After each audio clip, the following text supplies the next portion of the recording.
Olá, meus amores, tudo bem com vocês? Espero que estejam todos muito bem.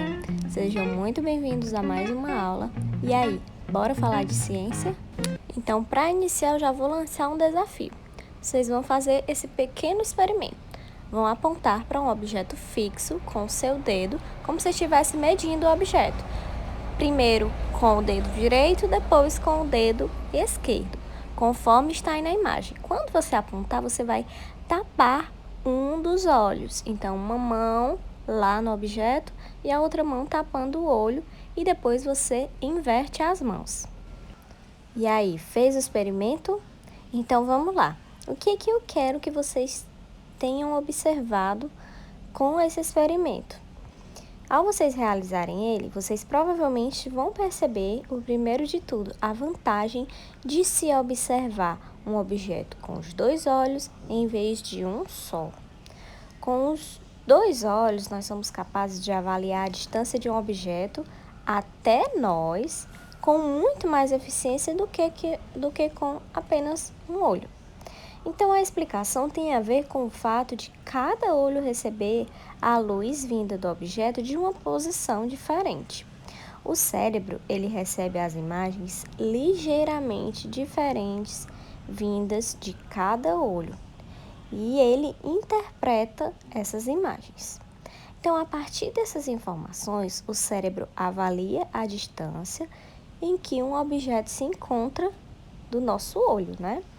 Então, se você ainda estiver com dúvida de como fazer esse experimento, lá na página 99, nós temos 4 imagens que vai mostrar claramente como você pode fazer esse experimento e o que você precisa observar nele.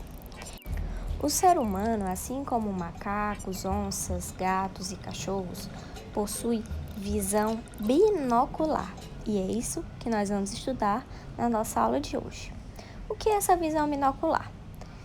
Basicamente é o seguinte, os seus olhos se localizam na parte frontal da sua cabeça, na parte da frente da sua cabeça. E eles atuam em conjunto para fornecer uma visão tridimensional do objeto que você está examinando. Por exemplo, você consegue ter acesso a todos os lados do objeto a qual está sendo observado.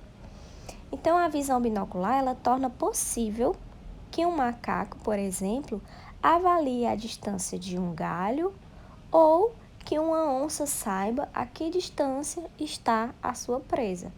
Cavalos, vacas e coelhos, apesar de terem 2 olhos, não possuem visão binocular, porque os seus olhos eles estão em lados opostos da cabeça, não como nós seres humanos, que temos os 2 olhos na parte frontal da cabeça.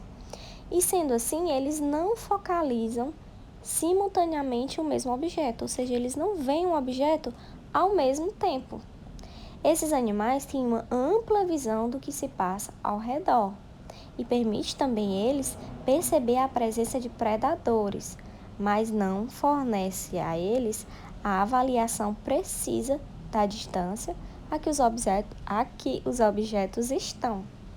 Então, esses animais, eles conseguem ter acesso, por exemplo, à visão mais da parte de trás da posição em que eles se encontram do que nós seres humanos que temos a visão binocular, embora forneça uma visão tridimensional, conseguimos observar a distância e todos os lados de um objeto, não conseguimos ter essa visão na parte de trás do nosso corpo.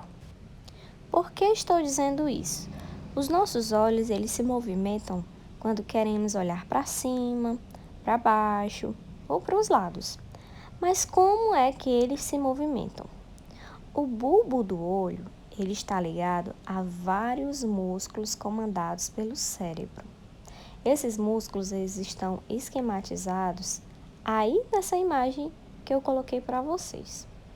Quando o seu cérebro dá a ordem, olhe para cima, alguns desses músculos provocam a rotação dos bulbos dos olhos, de modo que se olhe para cima e assim por diante.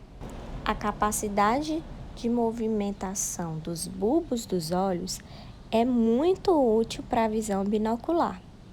Em razão do movimento de giro para dentro e para fora, os bulbos dos olhos podem apontar em direção a objetos mais próximos ou até mais distantes. Aí nessas imagens, vocês podem observar a rotação dos bulbos dos olhos ao comparar essas duas situações. A primeira imagem nós temos um objeto distante, e aí na segunda imagem nós temos um objeto mais próximo.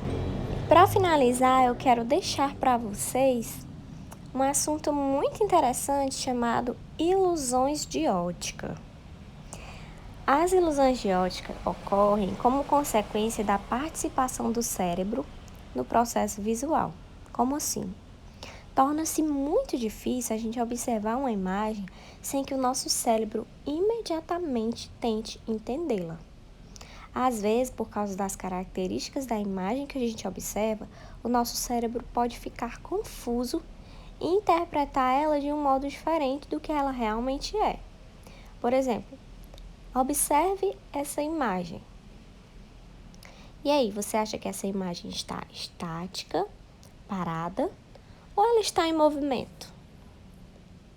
Então, eu afirmo para você que essa imagem está parada. E aí, qual explicação você tem para isso? Me diz aí. E por hoje é só, meus amores. Espero que vocês tenham entendido, espero que vocês tenham gostado. Um grande beijo, fiquem com Deus, fiquem em casa e fiquem felizes.